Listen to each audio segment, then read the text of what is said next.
Alors que les négociations avancent, l'espoir d'une paix durable en Ukraine commence à prendre forme.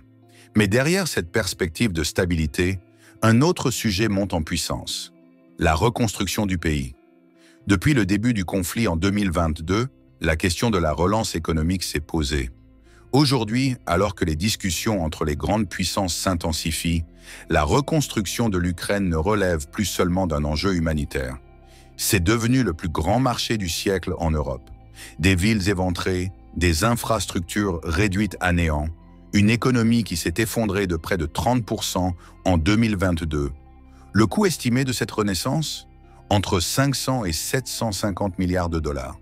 Et ce gigantesque chantier attire déjà une multitude d'entreprises et d'investisseurs prêts à s'emparer des contrats les plus lucratifs. Alors, derrière les discours de solidarité et d'aide humanitaire, assiste-t-on à une nouvelle bataille, non plus militaire, mais économique? Qui sont les véritables gagnants de cette reconstruction? Qui va réellement financer ce gigantesque chantier? Et surtout, l'Ukraine pourra-t-elle conserver son indépendance économique après avoir accepté ces aides massives? C'est ce que nous allons voir dans cette analyse. Des négociations sous haute tension. Si les tractations pour la paix semblent avancer, l'Ukraine elle-même n'a pas vraiment son mot à dire. Les grandes décisions sont prises en coulisses, notamment entre Washington et Moscou. Donald Trump, fraîchement revenu sur le devant de la scène, a promis d'en finir avec la guerre.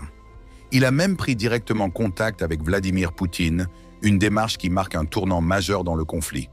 Pendant ce temps, l'Union européenne reste spectatrice, impuissante face à la démonstration de force des États-Unis.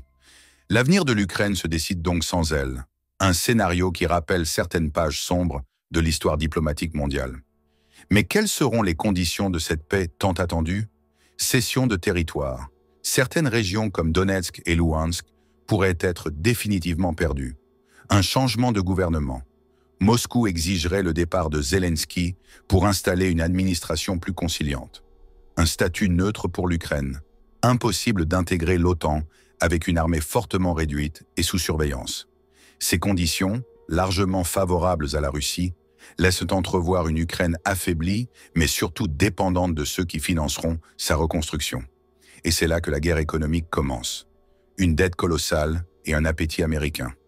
Les États-Unis, qui ont déjà dépensé plus de 600 milliards de dollars en aide militaire et économique pour l'Ukraine, ne comptent pas faire cadeau de cet argent. Washington exige un remboursement de 500 milliards de dollars, mais l'Ukraine n'a pas cette somme. Alors une autre option est sur la table, céder aux Américains le contrôle de ses richesses naturelles.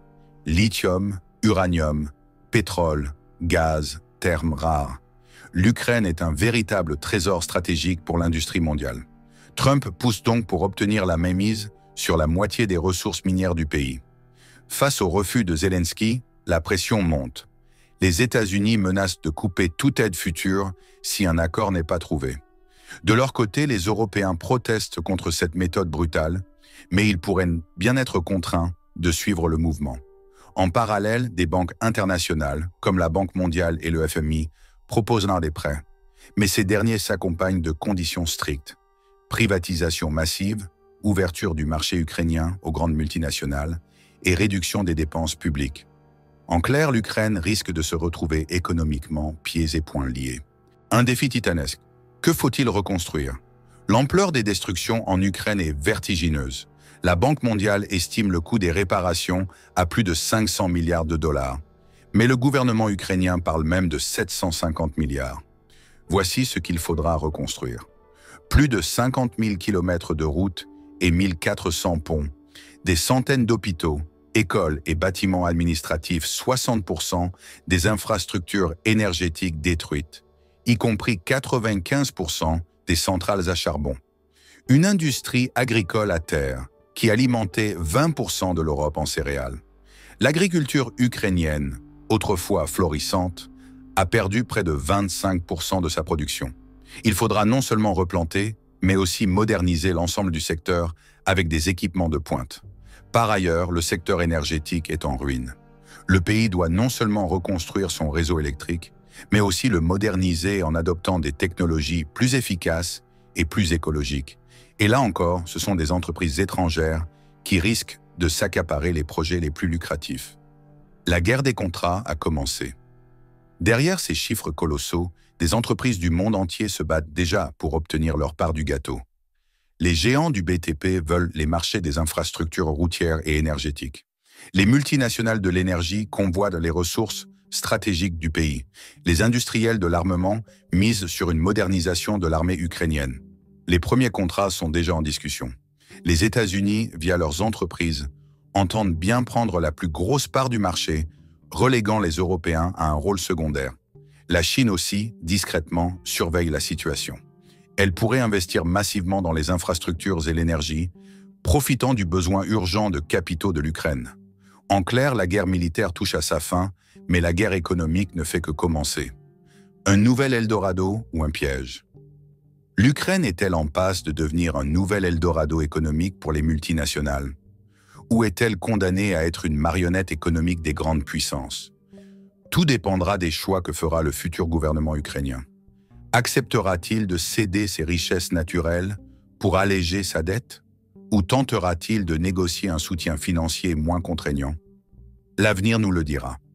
Ce qui est certain, c'est que derrière les discours de solidarité et de reconstruction, les enjeux financiers sont colossaux. Et vous, qu'en pensez-vous? La reconstruction de l'Ukraine est-elle un projet sincère ou une opportunité économique avant tout? Dites-le moi en commentaire. Et surtout, si vous avez apprécié cette analyse, n'oubliez pas de liker et de vous abonner pour d'autres décryptages sur l'actualité économique et géopolitique.